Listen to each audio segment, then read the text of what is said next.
gapiravering. Assalomu alaykum.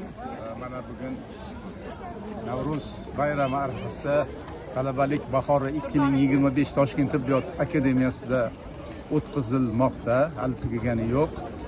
Meni atrofimda birinchi davolash fakulteti talabalari, ular meni rosa kayfiyatimni hozir ko'tarib turibdi. Shuning uchun birinchi davolash fakulteti to'g'risida gapirmoqchiman. Rahmat. Hammasini ko'zi yonib turganidan ko'rsangiz bo'ladiki, bular katta muvaffaqiyatlarga erishgan. Albatta talabalik bahori an'anaviy tadbir har yilda bir marta bo'ladi. Bunda juda ko'p nominatsiyalar o'ynanadi. Milliy raqs, zamonaviy raqs, milliy ommaviy raqs, mikrofon raqs, folklor,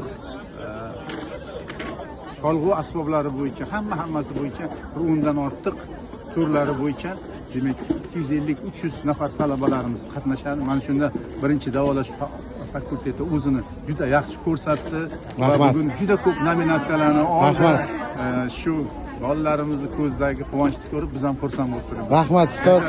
Umringiz uzoq bo'lsin. Talabalarimiz nafaqat bugun mana shu yutuqlari, bular hamma vaqt yutuqqa erishgan. Bularni ko'rgan kishi haqiqiy doktor, juda chuqur bilimga ega inson. Ikkinchisi vatanparvar, uchinchisi milliylikni ramzini ko'rsata oladigan tarbiyali insonlar, tarbiyali yoshlar. Bizning prezidentimiz izlayotgan yoshlar, mana shu yoshlar. Bularni tarbiyalagan ota-onasiga, ustozlariga rahmat. Rahmat. Tayyorlagan ustozlariga ham rahmat. Hamisha sog' salomat. Rahmat ustoz.